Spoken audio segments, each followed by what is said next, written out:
I won't take care of my sister anymore. I've never been straight with anybody, so I'm going to tell you something that's true.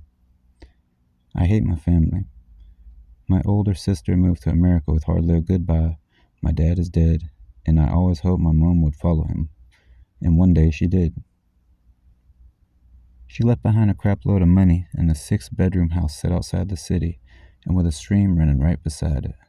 My dad had left her a £2 million fortune, enough for her to live on with change, especially since she was too much of a skinflint to spend any of it. Now she was dead. The house and money sat there. I didn't expect to see a penny. Me and Mom had always hated each other. We didn't have little spouts. We had full-on feud, and growing up my cheeks were always red from where she slapped me. Sometimes she did it backhand and cut my face with her engagement ring. Yeah, we hated each other. And it never got better when I aged or she matured, and she didn't mellow either. She just got more and more spiteful. By the time she died, we'd gone 5 years, 6 months, and 3 days without speaking. To some extent, I sympathized with her. She'd had a hard life. My dad spent 4 nights a week out of the marital bed. He used to call her ugly and wouldn't let her have self-esteem. It was a very depressing marriage. Then there was my younger sister. She was 10 years my junior, and from the moment she was born, she was the favorite, always getting the hugs Mom never gave me. I don't want to whine, but I resented it, and I was cruel to her. Call it my mother's side getting through. That changed when my sister had an accident. She fell 20 feet out of a maple tree and thumped her head on the floor. They said when they found her, blood trickled out of her ears, and she was in a full state of comatose. She's never woken up.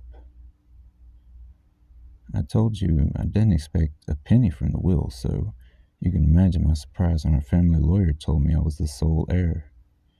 He was surprised too. £2 million and a 6-bedroom house were mine, but only on one condition. I had to move in and become my sister's sole caretaker. Caring for a coma victim isn't really hard, to be honest. You just have to listen out for irregular beeps on the machine that they have hooked up to. She had nurses who came once a day to check on everything, so I didn't have to do a thing, and I was a millionaire for it. But I hated being in the same house as her. She's my sister and all, but after so long in a coma, she's pretty much dead. That, coupled with how she looked, meant I couldn't see her as my sister. She was a woman technically, but she'd never developed, so she was more like a freakishly tall child. Her bones stuck out, her skin was gray, and her face had the absent look of a corpse.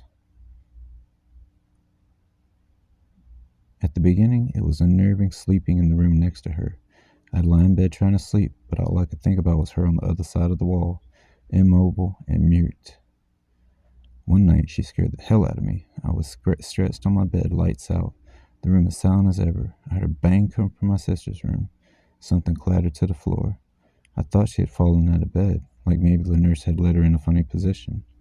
I ran in the room, but she was laid down always, face staring absently at the ceiling. On the other side of the room, a photo frame was on the floor. A few nights later, the nurse called in sick, so I checked on my sister myself. I made sure she was nowhere near the edge of the bed. I'd gotten paranoid and switched it off the light. It was too early to go to bed, so I had a few drinks. The thing about my bladder is it only acts up when I'm in bed, and sure, as I tried to go to sleep that night, I had the urge to go to the toilet. On the way there, I noticed my sister's door slightly ajar. I probably hadn't closed it right, but after the photo frame incident, I thought I'd better check. Everything seemed fine. When I looked at my sister, I was sure she was wearing a different gown.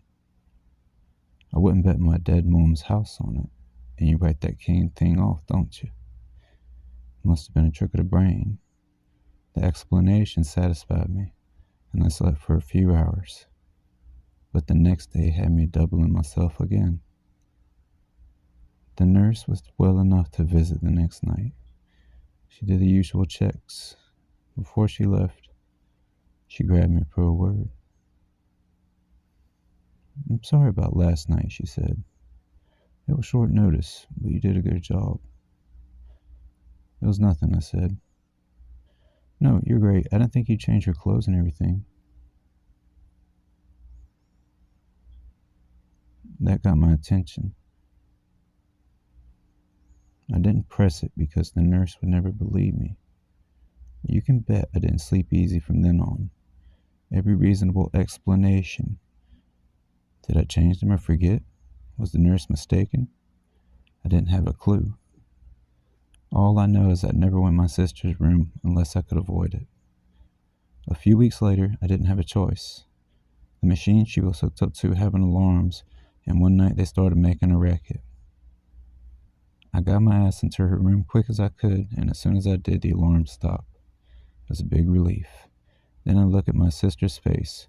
Her mouth was wide open, an enormous cavity aimed at the ceiling, the corner of her lips crooked. They say it's just a reflex, but much as I wanted to buy it, I still moved my bedroom to the other side of the house, as far away as I could get. I'd hear noises every night scaring the crap out of me, every time I lost sleep and I was stressed out wreck. As pathetic as it sounds, I didn't dare go check on her. And then something happened that made me move out the house. It was a rare night where I felt like that I was going to get some sleep. I was in an in-between stage where you'd be on the edge of sleep but not quite there yet. Then my bedroom door opened and banged shut. It shook the drowsiness out of me, and I sat up in bed. I could feel something in the room with me. It wasn't right. On the floor beside me, in the moonlight, was my sister, her body rigid and mouth wide open, her face pointed at mine.